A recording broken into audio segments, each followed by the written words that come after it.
to act with such urgency today.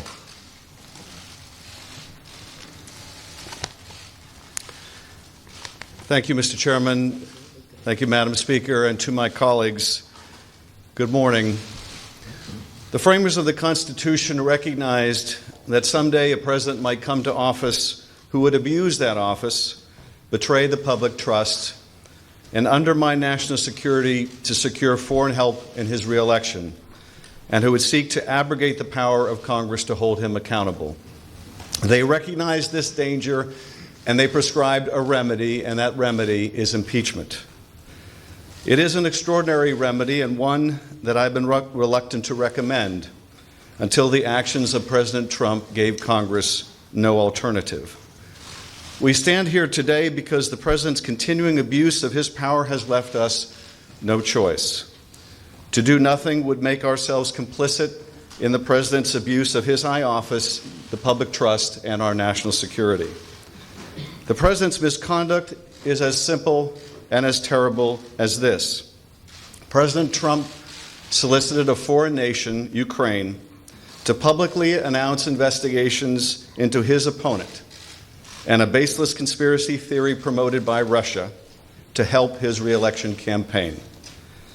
President Trump abused the power of his office by conditioning two official acts to get Ukraine to help his reelection: the release of hundreds of millions of dollars in military aid that nation desperately needed, and a White House meeting with an ally trying to fend off Russian aggression. In so doing, he undermined our national security and jeopardized the integrity of our next election. And he does so still. The evidence of the president's misconduct is overwhelming and uncontested.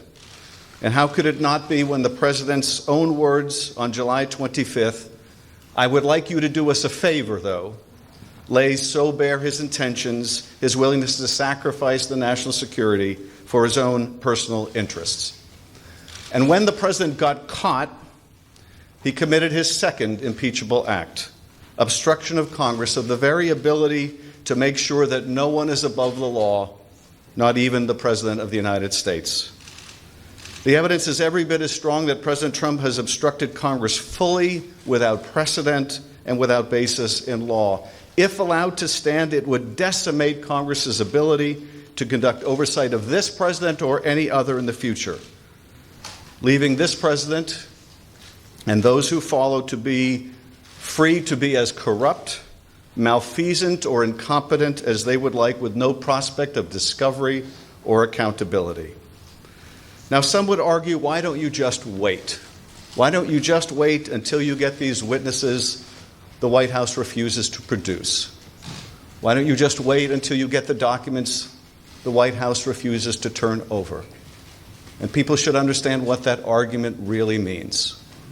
It has taken us 8 months to get a lower court ruling that Don McGahn has no absolute right to defy Congress. 8 months for one court decision. If it takes us another 8 months to get a second court or maybe a Supreme Court decision, people need to understand that is not the end of the process. It comes back to us and we ask questions because he no longer has absolute immunity, and then he claims something else, that his answers are privileged and we have to go back to court for another 8 or 16 months. The argument, why don't you just wait, amounts to this: why don't you just let him cheat in one more election? Why not let him cheat just one more time? Why not let him have foreign help just one more time? That is what that argument amounts to. The president's misconduct goes to the heart of whether we can conduct a free and fair election in 2020. It is bad enough for a candidate to invite foreign interference in our political process, but it is far more corrosive for a president to do so and to abuse his power to make it so. Despite everything we have uncovered, the president's misconduct continues to this day, unapologetically and right now. As we saw when he stood on the White House lawn and he was asked, "What did you want in that July 25th call?" And he said the answer was a simple one. And not just a simple one on July 25th, but a simple one today, and that is he still wants Ukraine to interfere in our election to help his campaign. Even this week, the president's lawyer was back in Ukraine seeking to revive the same debunked conspiracy theory promoted at the president's behest. Which gets to the final and most pernicious of the arguments that we have heard in the president's defense. That the president can do whatever he wants under Article 2, including get foreigners involved in our elections, and we should just, to quote the president's chief of staff, get over it. Ben Franklin said, "We have a republic if we can keep it." The president and his men say, you can't keep it, and Americans should just get over it. Americans don't get to decide American elections anymore, not by themselves, not without foreign help.